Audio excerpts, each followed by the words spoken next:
I'm going to stay at the top, do what I want to, because when you speak boxing, you're speaking Mayweather. I'm going to be ruthless in there. My fist is just going to break his whole face, and that's it. You got MMA fighters calling me out.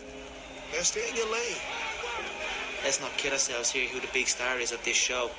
Got me, a slick, handsome Irish kid, and has climbed to the top of the game quicker than anyone else has done it. This is not like a normal fight. It's big business. Conor McGregor has said he will now turn all of his attention to fight only one man, and that is Floyd Money Mayweather.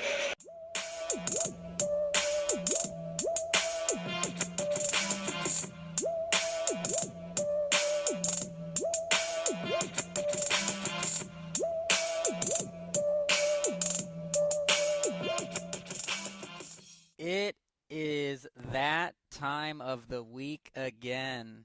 Welcome. It sure is. Rhett, Hensley's ready too. Welcome to Dispute Sports. Thanks for tuning in, everybody, and listening however you are. I'm your host, Kyle Neumann, the one who's always right, live from Bowling Green, Kentucky, joined by my good friend and co-host, Rhett Hensley. The one that's actually right. Live from Bloomington, Indiana. Today, we will discuss the McGregor-Mayweather fight, give our takeaways from Week 2 of the NFL Preseason, and dispute whether or not the NFL should lighten up on the marijuana policy. Good afternoon, Rhett. How are you doing today? I'm doing great. Just got off work a little bit ago. Might have to go back in a couple hours, but I am looking forward to getting this show started and talk some sports with you, Kyle. What about you? How's your day going? Well, let me tell you something. It's going really well, and I'm happy to be off tonight. It'll be a good day to do Dispute Sports because a lot has happened in this last week as usual. But I'm pumped. Football is back. The regular season's right around the corner, so I am doing well, and to say that we have a juicy one today might be an understatement. It might be. Rhett Hensley, I have a feeling we may disagree on a topic or two. On a topic or two. That might be. So let's get right into it. Let's start with some fighting. At least fighting that starts soon. The much anticipated, the highly anticipated McGregor and Mayweather fight is finally, you can count on one hand as far as how far it is away. August 26th, Rhett, this Saturday in Vegas, the fight is almost here and everybody is pumped, and that's what we are starting with here on this episode of Dispute Sports. So Let's talk first, Rhett, about some new news with this fight. It's been a while since we talked about it on the show. One thing that has changed since the last time we talked about it is the glove size. Yes, sir. That's right. Floyd Mayweather apparently was the one who pushed for the change to the gloves because he said he had no concern over Conor McGregor being able to knock him out with the lighter gloves. So guess what? Instead of 10-ounce gloves, the men are fighting with 8-ounce gloves. It is official. And I want to ask you, Rhett, is this a big deal? Oh, yeah, I think it is a big deal because as you see with UFC, they fight with a 4-ounce glove. So it's going to be more in the favor of Conor McGregor on that side of it.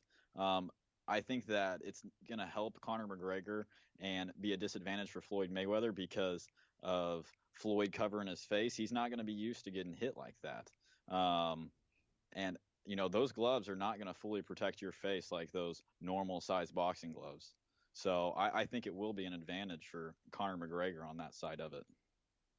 Yeah, and you know what's interesting about this, that the glove size of 8 ounces for their weight class that they're fighting in at 154 pounds is normally not allowed due to concerns about fighter safety. But because Mayweather and McGregor both hand wrote requests to the NSAC, which is basically the boxing organization there in Nevada. An exception was made. Exactly. And at the beginning of this fight, it was Floyd Money Mayweather did not want to use lighter gloves. But until that news conference that came out and Floyd started running his mouth saying that, oh, Conor McGregor can wear whatever gloves he wants, that's when this came to light. So I think, I think the media kind of just put it out there, and that's what really got it going there with the glove situation, because I don't really think it would have happened if so. I don't think it would have happened, and I really think it's going to be in Conor McGregor's side on this one. Well, I guess we better get into that then, because I already disagree with you. As we know from the previous podcast where we discussed several weeks back this fight, now we get to discuss it again, and I really get to go at you for the preposterous stance that you have in your pick with Conor McGregor. Rhett, I don't understand it, so I will start with that. So it's clear. You think Conor McGregor is winning this fight? Yes, I do think Conor McGregor will win this fight if it is under 4 rounds. If it goes past 4 rounds, Floyd Money Mayweather wins, but I am running with Conor McGregor on this one. Why do you think that Conor McGregor actually stands a chance to beat Floyd Mayweather? What makes you think that he can beat him? Well, I'm going to go ahead and quote Anderson Silva. And, as him being one of the best strikers in the UFC, I think that is going to play a favor on his side. His technique going into this boxing match is going to be different than any type of boxer that, not Conor McGregor, but Floyd Money Mayweather has fought before. And as Paulie, I can't remember the guy's last name. It's a doozy though. It's his sparring partner, and he said, it's uncomfortable to box against him because of the way that he fights, and it could pose a threat to Floyd Money Mayweather on that side of it. And I think that will, be in favor of Conor McGregor on that. For the record, Paulie Malignaggi. Oh yeah, Paulie Malignaggi. And I might be really shattering how you pronounce that too, but that's the sparring partner. You gave it an effort, Conor either McGregor. way. But yeah, I think that Conor McGregor is he is fast. He packs a punch. And if he gets a hold of Floyd Money Mayweather, I think that he has a real chance. And I will go ahead and tell you this right now, Kyle. I just retweeted it, and I am pumped for it. Conor McGregor just said that he plans to knock him out in 10 seconds. Fastest KO he's ever had. Yeah, I was going to mention that because I saw an interview with Hannah Storm. I love the confidence that he has right now. It is phenomenal. He is that type of person that doesn't care, and if he has something to say, and whether people think it's crazy or not, he's going to lay it out on the table, and I love it. I don't, and I disagree with you.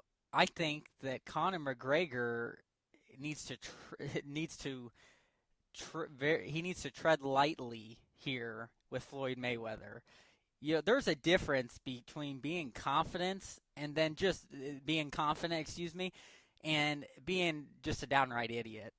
Hey, and that is what Conor McGregor is doing. Yes, it's clear that a lot of the hoopla has come because they are trying to sell this fight, but it is also very clear that this is Conor McGregor. This is his personality, this is his persona, and it's day to day like this. And I don't care for it. I prefer a more humble athlete. I get that. I hope you're not thinking humble on Floyd Money Mayweather. Well, and that's the thing. He neither is humble. However, in this fight, there is no way Conor McGregor stands a chance to beat Floyd Money Mayweather. Then tell me the reason why. No way. The reason why, Rhett, is because he is fighting McGregor, that is, in a sport that he has never fought in. He's going up against a man who has never lost and is arguably the greatest boxer in his weight class of all time at 49-0 with 26 knockouts. I don't care if he's 40 years old and coming out of retirement. I can't believe that so many people think that Conor McGregor actually stands a chance to beat an undefeated boxer like Floyd Money Mayweather. All right, Kyle, in his own sport. I Rhett, feel you. the upset that this would be like we have never seen in sports. And that's why I understand that there's always a chance. I don't care what sport it is, individual or team, there is always a chance. But in this fight, this would be more than David versus Goliath type of an upset. It would truly be an upset we've never seen, and it's just not possible, right? It would be like It's not just possible. to make some. It's not I want that on possible the in my record. mind. It is not possible. It is not possible. That is my opinion. I don't care if there is That a chance. your opinion. It is not That sure as hell is possible. your opinion. There, Conor McGregor has 18 KOs. and he has 18. also lost 3 times. He has. But he's also got 18 KOs, and those are by knockouts. He is in 24 bouts. He's 21-3. Yes, 18 knockouts. He is 28 years old. We have a 12-year age difference. Sure as However, hell, 12-year age difference. Rhett, this would be to make some comparisons. This would be like one of the best teams in college football beating one of the worst teams in the NFL. This would be. Wow. I'm going in a step further. This would be like a high school team beating Kentucky Holy crap. Okay, so in basketball. you're telling me, Kyle, that Vegas has it all wrong. Vegas doesn't know what to think, and that has also been all over the news, that they truly don't know where to put the lines here, that's why they've seen the moved. recent footage, Kyle, of him sparring? Yes, and it doesn't impress me. It doesn't impress you. No. Well, what the hell impresses you? What impresses me is a man who has never lost at 40 years old in a sport like boxing. That impresses me. Floyd Mayweather, if he doesn't knock, and I say this, if he doesn't knock McGregor out in the first 3 rounds, he will definitely, it won't even be close with him winning this fight. And he may go the distance. McGregor may, because he's tough. But he will not win this fight. And the reason I say that Mayweather, I will not predict a knockout because of how tough McGregor is, and because with Mayweather throughout his career, even though he does in his 49-0 record have 26 knockouts, he's not really known as a knockout fighter. He dances quite a lot. He's a defensive fighter who has incredibly fast hands. And I think we will see a lot of that, just like we saw in the highly anticipated Mayweather versus Pacquiao fight. But that's all he needs to do. He's an old man. He will not lose for his first time in his career, especially against a guy, Rhett, who has never fought in boxing. 2 completely different sports. 2 completely different sports. You are correct. But, Kyle, going into this, Floyd, he's not seen a style like this of fighting. Like, he is going to be having a completely different stance. He can strike. Conor McGregor is, he sets his mind to something, and the work ethic that he has, I think that this is what puts him up there and has potential to, knock out Floyd Money Mayweather. He's not going to be able to cover his face like he normally would. I think that, Floyd Mayweather, he is great at calculating punches. He can dodge. He's great at it. But if he gets stuck with 1 or 2 good hits from Conor McGregor, what do you say about that? I think that will be something that's really going to be playing a factor, because if he gets at least 1 good hit on him, then, that could be bad for Floyd. Do you know that there are some analysts and some people in Vegas, because there are current bets out there for this, that don't even think McGregor will land 1 punch on Floyd Mayweather? Not 1. That is how lopsided, and I don't believe that, so I would never bet on something like that. However, it just goes to show you how lopsided of a fight this is. Kyle, I just want to go ahead and throw this out there because, I'm super stoked for this fight. And, As am I.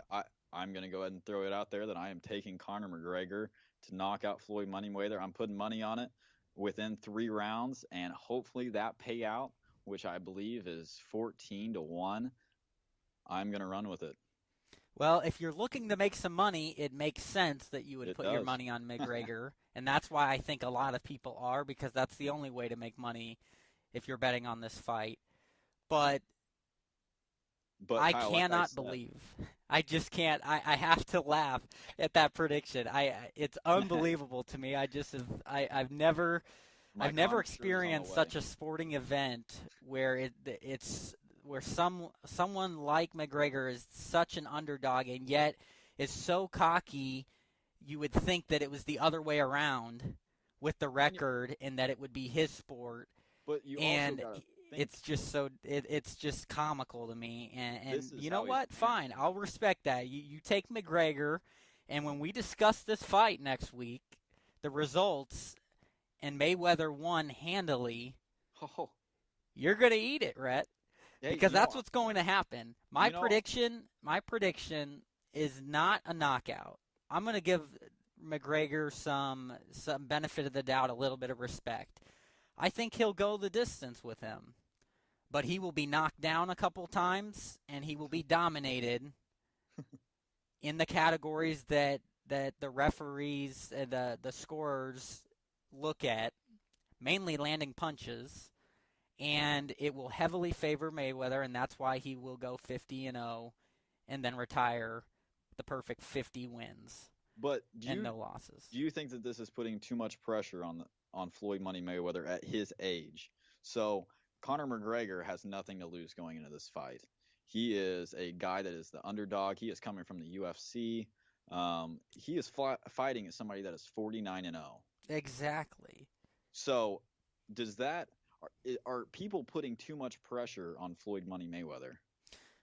I don't think so. I think that somebody that has never lost doesn't believe in pressure because he hasn't lost. So he's clearly not been fazed by any pressure in his career, and I don't think that changes here. It shows it right there. I mean, it shows at 49-0 that he hasn't. He deals with pressure pretty well, but he hasn't. Has he really, had to fight somebody like Conor McGregor, the way that he trash talks, the way that he brings the media into it, the way just his whole attitude? I think Conor McGregor is one of a kind in that, which is why I do disagree with your point about McGregor having nothing to lose. I think that he's sold this fight a little too much. I think this might hurt his reputation just a little bit too much when you're promising everybody you're going to knock out one of the greatest fighters, at least in his class of all time in boxing, who's never lost in 10 seconds. Really? Get out of here. It's a joke. He will not even stand a chance. All right, Kyle. If it happens, I'm all right with him knocking him out in 11 seconds. It's whatever. As long as he gets right there around that time, it's whatever. It'll work.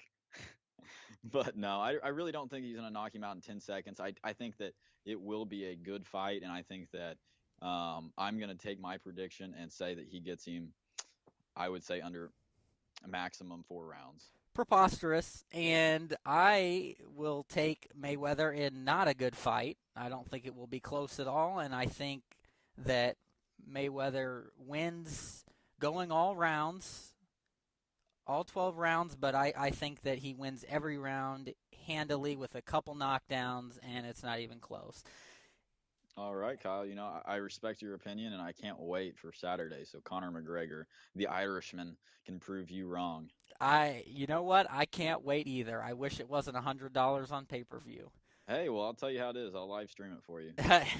Well, that's good. I might try and find a way to watch it, but regardless, I am looking forward to the fight as well, and we will get to discuss who is the champion from this highly anticipated fight that everybody's ready to just get started now. That will be Saturday night in Vegas. So It will be a good watch, everyone, regardless, even though it won't be close. So tune in for sure. All right, let's transition now, Rhett, to week 2 of the preseason here. Just completed last night, and I want to start with last night because there was a scare for a team that doesn't need a scare in your Cowboys division, especially when I pick them 2 scares to win the division over your Cowboys after the latest news with Ezekiel Elliott, which we are now officially within a week away from that hearing. But we're talking about the Giants on Monday Night Football last night, and the scare was Odell Beckham. Odell Beckham Jr. left the game after a scary hit to his leg, and I will say it was a legal hit. He did not like it. It's understandable, especially in the preseason, but these players are going all out. They're playing hard. So the Browns, the measly Browns, beat the Giants 10-6. Yeah. I don't put much into the final game results. I care more about how did the young players look, and then if the starters are playing, how did they look in their first game's actions to get ready for the season. But it was not good. Odell Beckham was not happy about it. I don't think the hit was necessary, though I think it was legal, and it was a good low hit. It was just below the knees, It's which something was you don't legal. think about, like when you're making a tackle or something like that. At least I wouldn't think about that, It's more of, just, getting him down on the ground. So Yes, and this was in the second quarter, and he was immediately taken to the locker room, and oddly enough, he was also checked for a concussion. The good news is his x-rays came back negative, but he's not completely out of the clear. The team just announced this morning that Beckham will be reevaluated when the Giants get back to New York. So, obviously, it didn't look good for his legs on the hit, but then even more so with being concerned about a concussion. What do you make of this? Is this a big deal, Rhett? Do you expect Beckham to miss time? Do you think he'll be okay? No. I mean, I don't know if you heard but he flopped down in the hallway as he was walking to the locker room. I saw it. Yeah. Yeah. Good old coverage. Yeah, I mean, I think he's fine. I think he's being a wuss. They said that they came back with X-rays on his ankle and the concussion was negative. So I think that he'll be fine. But, he's a heck of a player, and, it's hard to see somebody get hurt. But it is. I can't wait for him to be back for week 1 so we can kick their butt and they don't have an excuse. You guys stand no chance. But I will say this. With this game and Odell Beckham here and this injury, this comes right after just a few weeks of Odell Beckham wanting to be the highest paid, not just receiver, but player in the NFL. Yeah. And he'll get his money, but it will definitely, injuries are something that is a big factor in getting paid a lot of money. So hopefully. For sure. Like Brandon Marshall, he was also he got injured last night also, and he's going to have X-rays on his shoulder. So, more to come from that also. Yes, and I've heard that he is going to be okay, but not good for an older player who comes to this team, a new team, and is looking to make an impact. Again, 2 very key receivers for Eli Manning here, and which really played a big part of my prediction with the Giants winning the division. So this could change things, just like the injury with Elliott to your Cowboys. So something to keep an eye on for sure. Hopefully Odell Beckham will be okay. But in this game also, we talked last week in week 1 about the Browns quarterback situation, Brock Osweiler and Deshaun Kaiser, their draft pick. And boy, Kaiser sure looked good, and Osweiler not so much. And wow, quarterback competition, who will start? Well, guess what? Brock Osweiler continued his overrated trend and throws an early interception in the game. And to me, really, Rhett, just submitted my stance that Kaiser will be the starting quarterback and Osweiler should be the backup because he's just not good.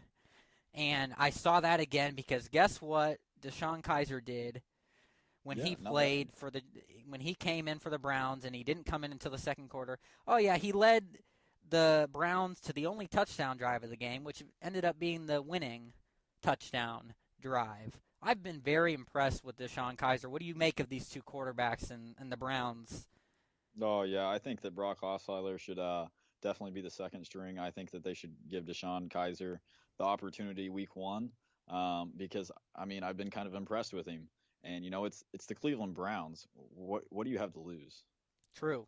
Yeah, the Cleveland Browns also, you know, what is it? Myles Garrett, you know, he's killing it also. First-round pick, or first pick in the draft, looked really good. He's a big standout. You know, strength and speed, he kills it. So I think that he's going to be a fun one to watch this upcoming season. As will Jabril Peppers, the do-everything man from Michigan, looked good. He was the return man for the Browns, and he plays defense. He can play everywhere.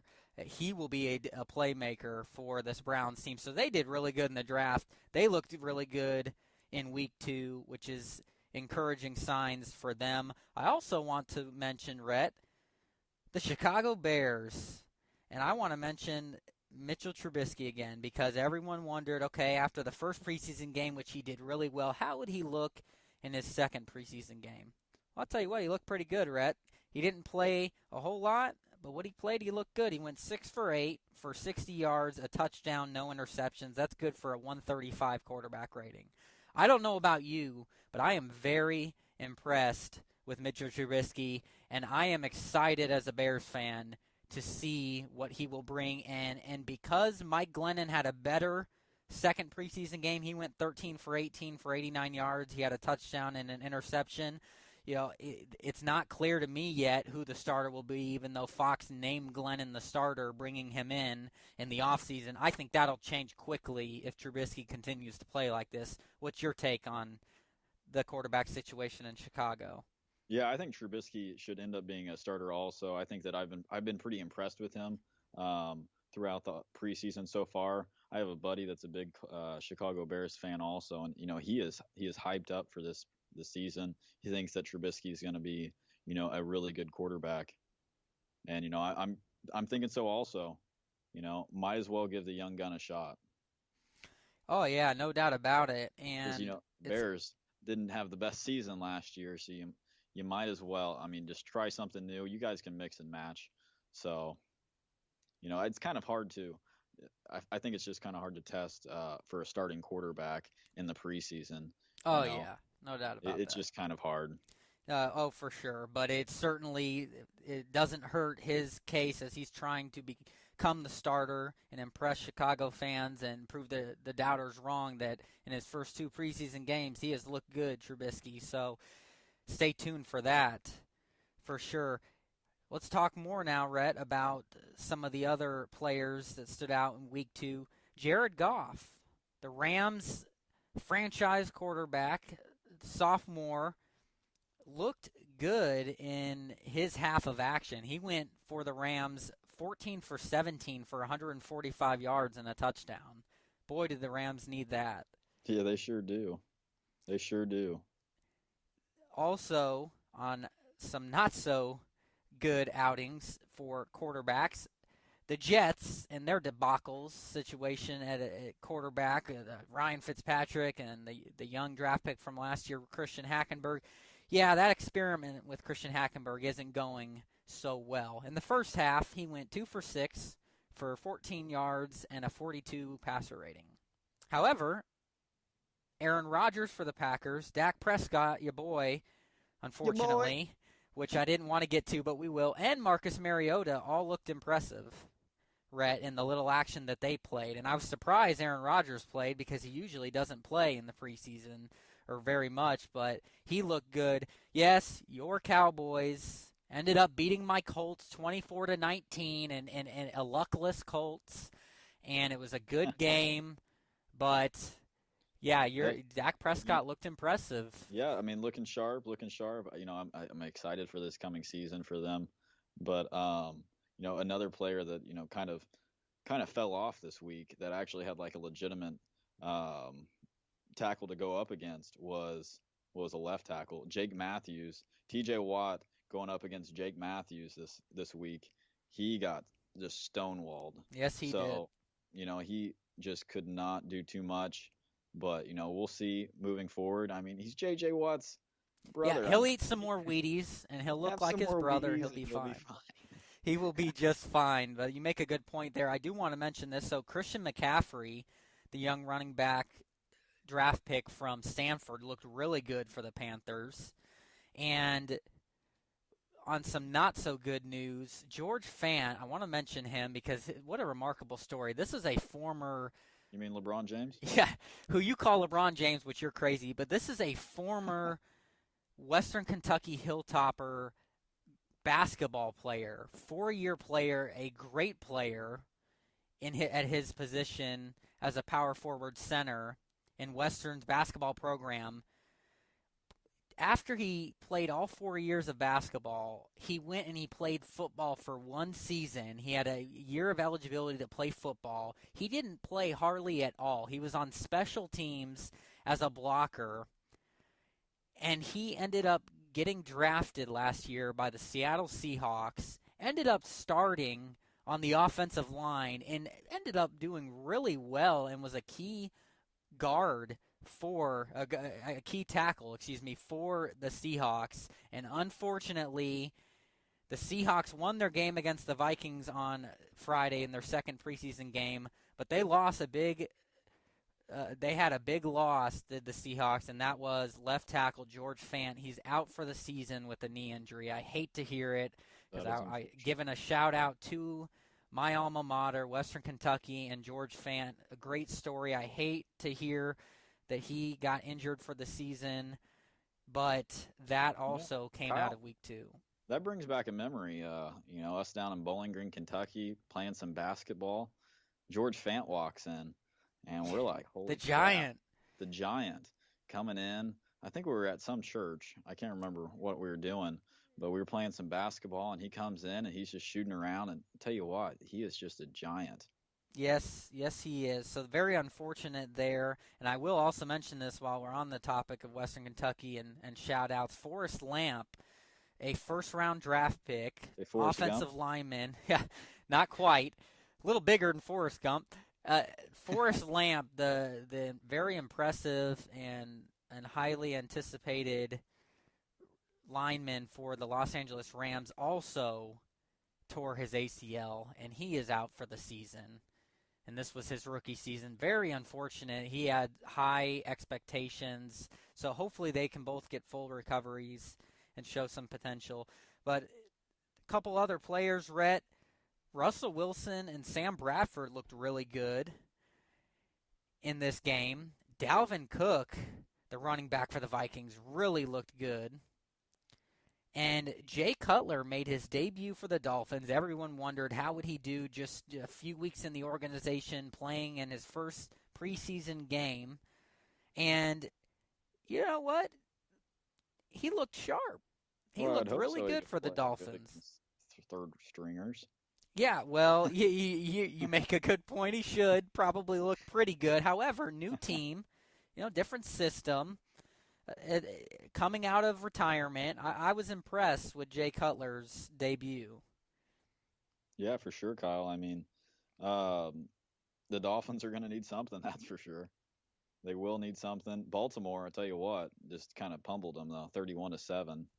But, Yeah, and another situation, the final point I want to make here, 2 players. So, Bills quarterback Tyrod Taylor did not look good in the first half for the Bills, and Ryan Mallett once again looked terrible for the Baltimore Ravens.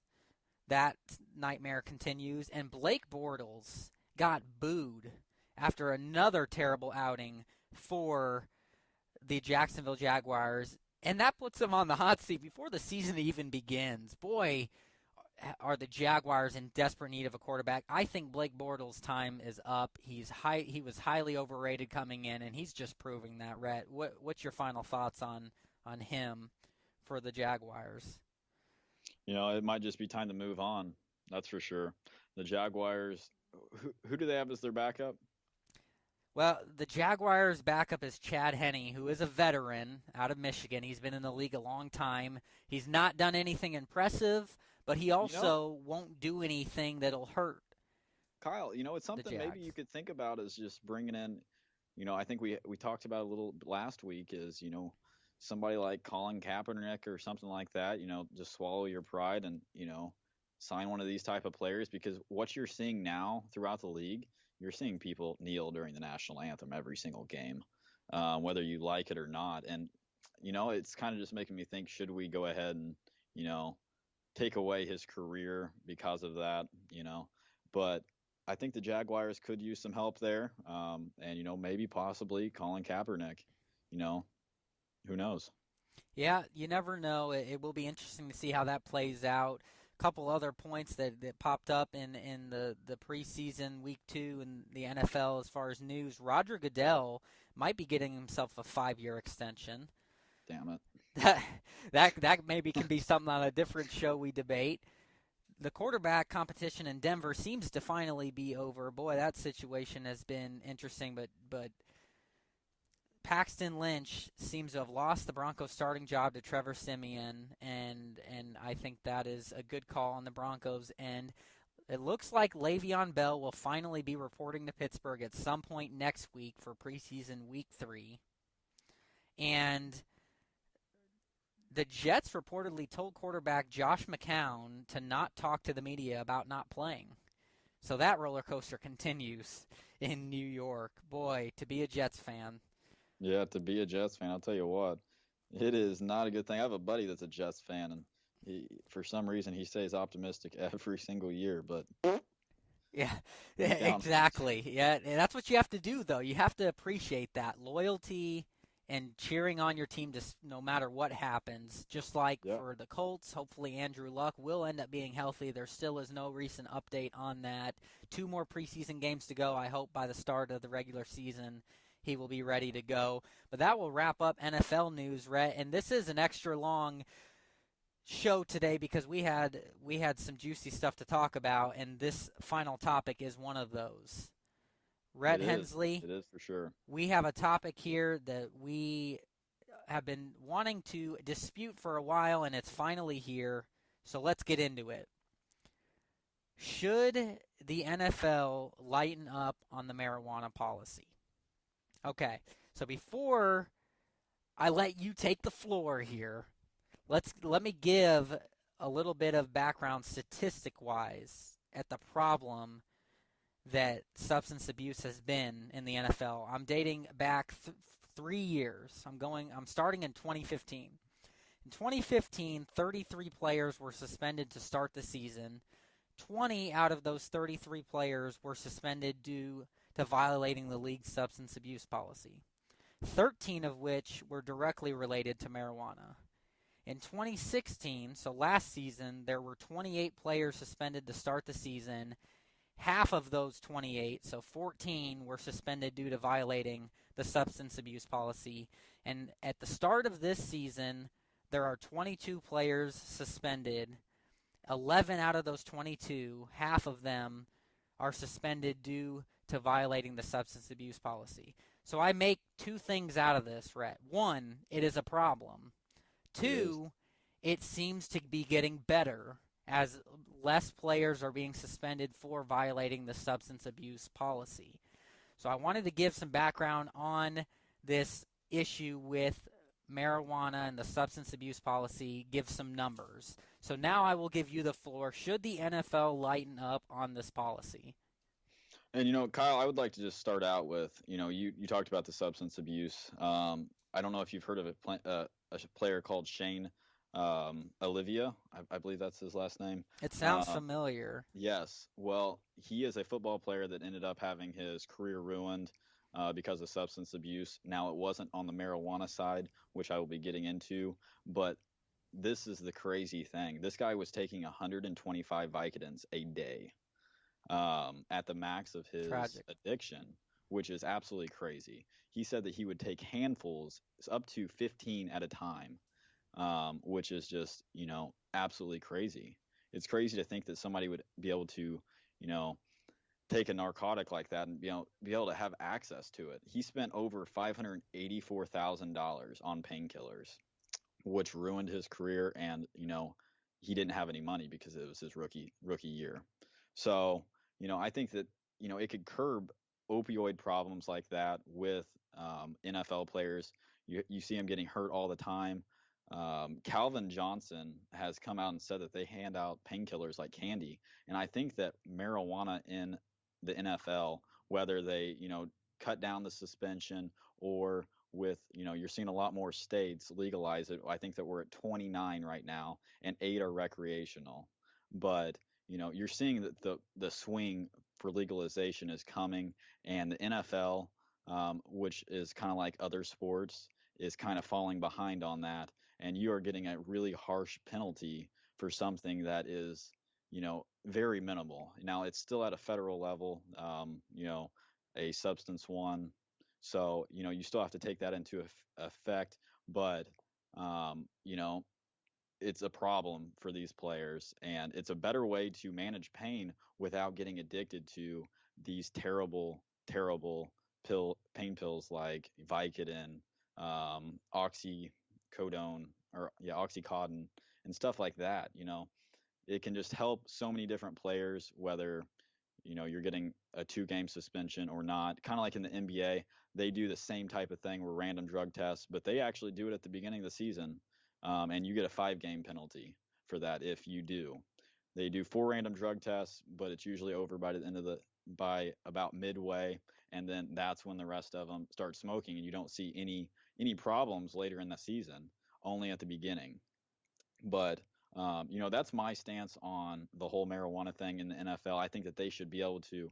I don't know if they should take away a suspension just yet because it's still, the federal law. But taking that suspension down some is what needs to happen, because I feel like it's just way too way too. It's a little absurd to give somebody that big of a suspension for marijuana.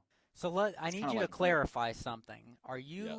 Is your stance that you believe they should lighten up on the marijuana policy in terms of medical marijuana or in terms of recreational marijuana?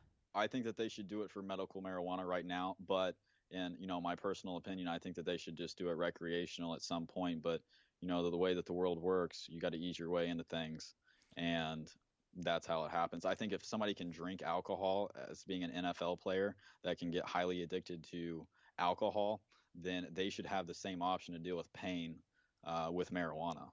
I mean, that's just my stance on that. Well, I'll go ahead now. I agree with you and I disagree with you. So it's a 2-part answer. Now, I do want to clarify first so people understand the differences here in the policy. So when you violate the substance abuse policy, there's 2 different types. So you have PED and you have alcohol and marijuana. They're 2 different. Performance-enhancing drugs is different. We're specifically talking about the portion of the substance abuse policy, which is marijuana.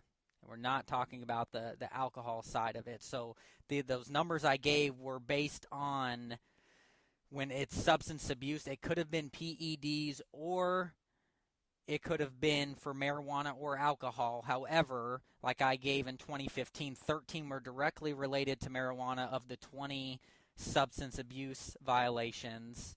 And the last 2 years, I wasn't able to find how many were directly related to marijuana, but I do know based on research that players are being suspended more for the substance abuse policy of marijuana and not alcohol. So my response, Rhett, is this: that you did give the statistic correct. Medical marijuana is legal in 29 states and D.C., while recreational marijuana is legal in 8 states and D.C. So I agree with you from the standpoint of medical marijuana. With technology and science and health, the healthcare system, and how much it's changing in research, I think that it is becoming evident that the use of medical marijuana to treat chronic conditions, and certainly players in the NFL that go through the injuries they do might qualify for that, might have a point, and the NFLPA is trying to push that with the NFL in lightening up on the policy from that standpoint. Because as it stands right now, the NFL, in their policy, if a player tests positive for marijuana, it does not matter if it's recreational use or if it's medicinal use, they are suspended. Even if it's CBD oil also. Yes. So something that is non-psychoactive. So they can't even take a supplement like that So either. yeah, and that's a good point, and that is where I think the NFL should lighten up. I think that they need to make a change to the policy when a player tests positive for it.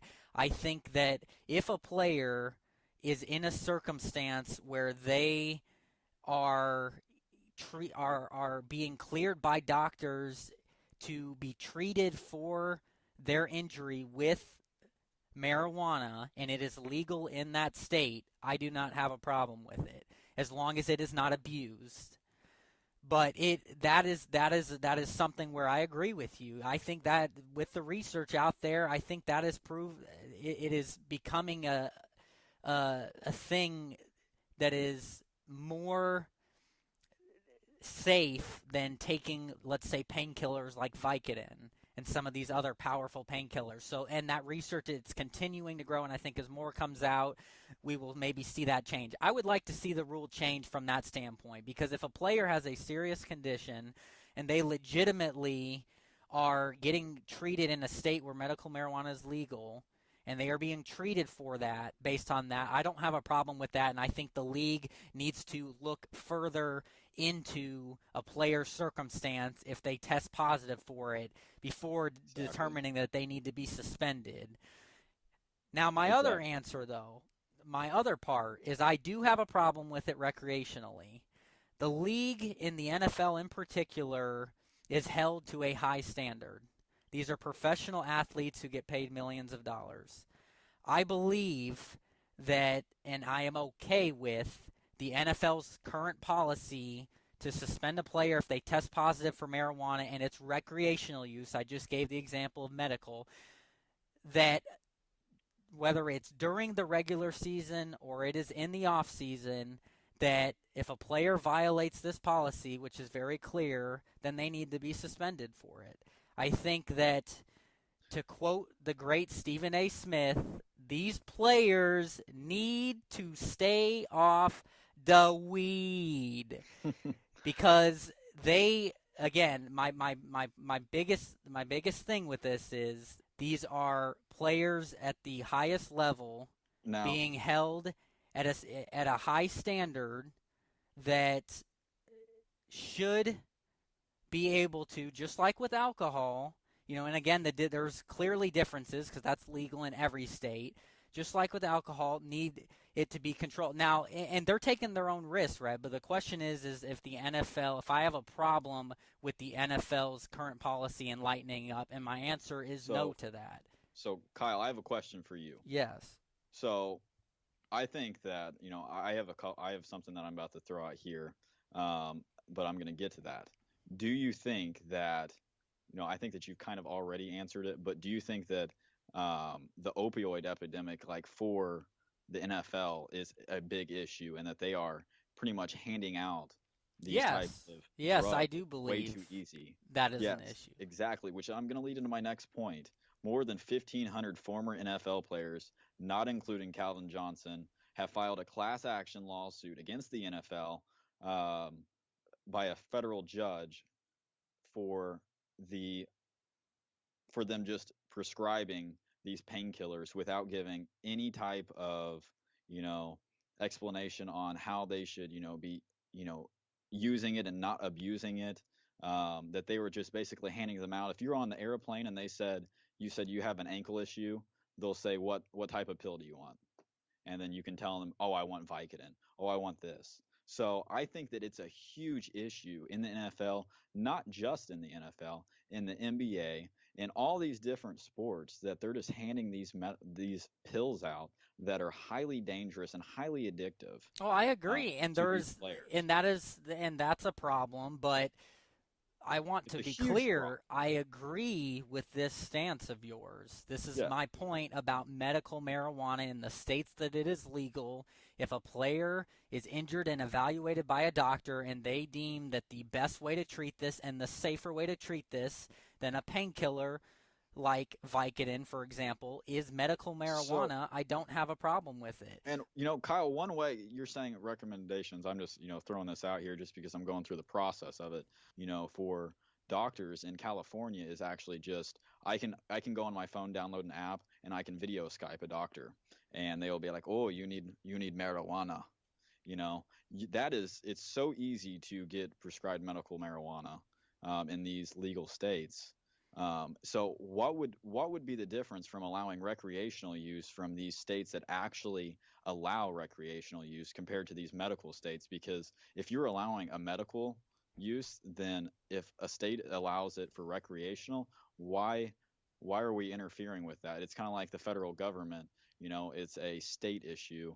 I mean, it's kind of like an NFL, they have their options also, but, that's because kind of a policy is a policy. Exactly. That's why. True. I believe, because here's the thing.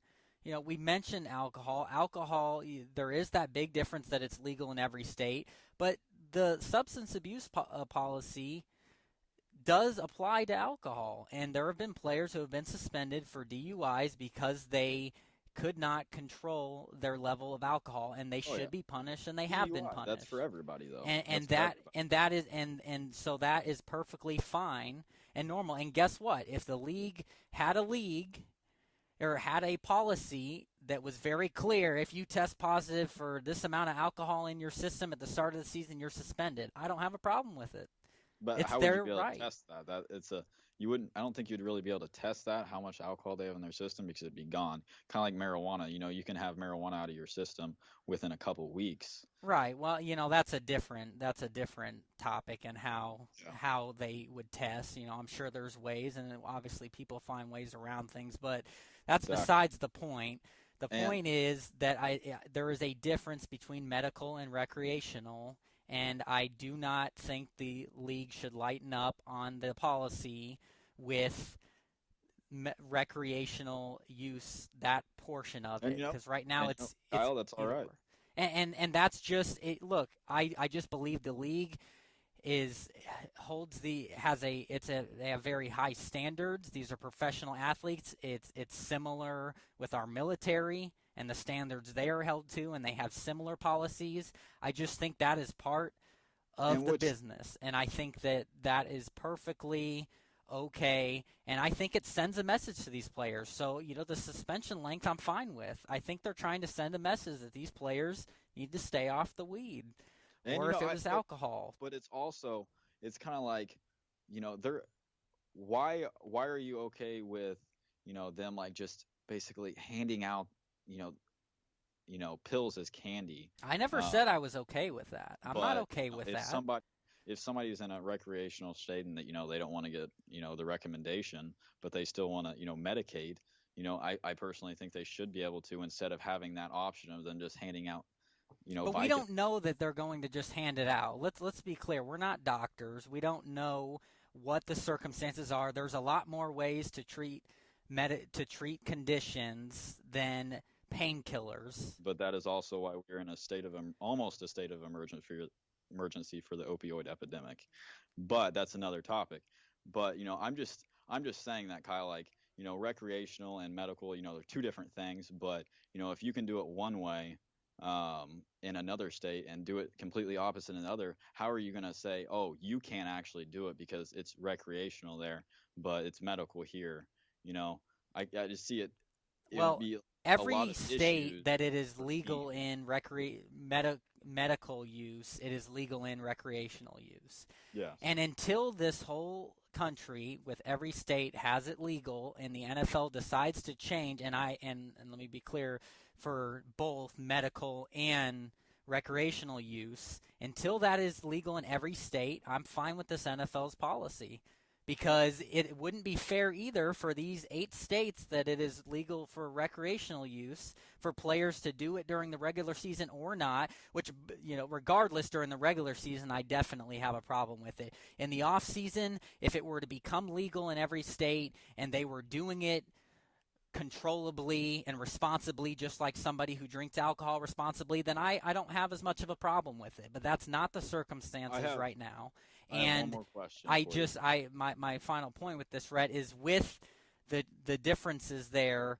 It would not be fair to, let's say, a player that lives in California where it is legal for recreational use to be able to get away with smoking it, and not get punished, but a player in, let's say, Ohio, which I'm not 100% if that's a state where it's legal or not. I don't think it is. They would be penalized for it. That's not a fair standard in the league, and I think the league needs to be fair. So again, that's where I say until something changes where it's legal in every state, and the NFL has the right to have whatever policy they want in place. That is no different than any other workplace employer that has a policy for what they deem is a policy. You sign up for that, you know that, you work there, that's the rules. I don't have a problem with that, and certainly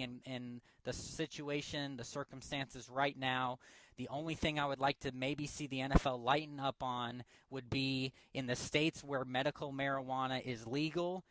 If a player has a certain condition and it would be best treated and the safest to be treated by medical marijuana, I'm okay with that, and I think the NFL should change its policy on the procedures after a player tests positive for marijuana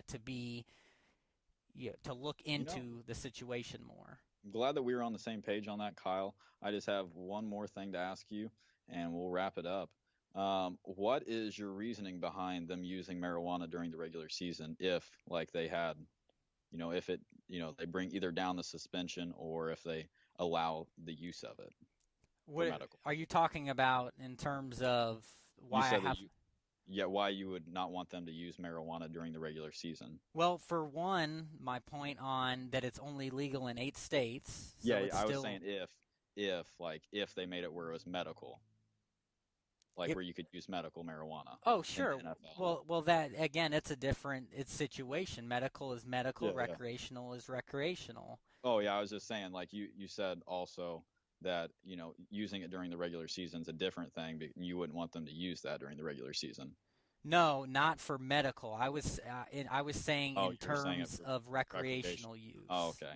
Sounds good. Yeah. Yeah, no, because if a player is injured during the regular season, they would need to be treated for their injury for medical use. So I don't have a problem with that, and I will end it with this from the NFLPA's executive director DeMaurice Smith, in an interview earlier with USA Today Sports earlier this year.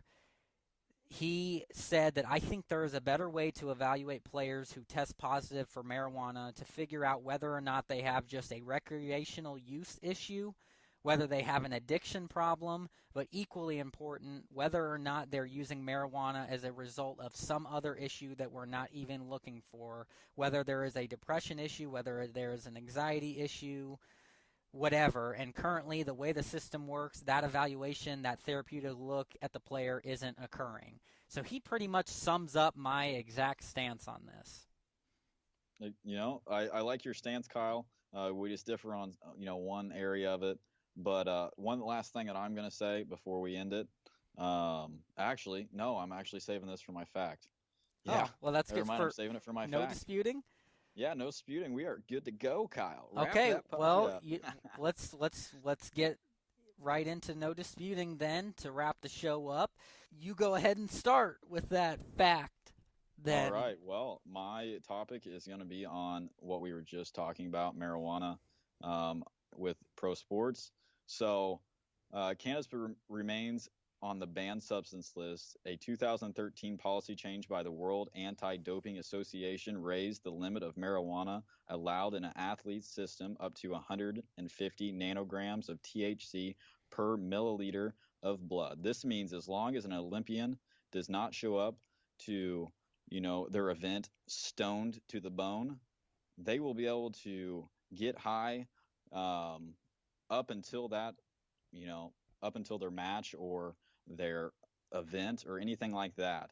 And the Olympic officials do not give two craps. That is very interesting.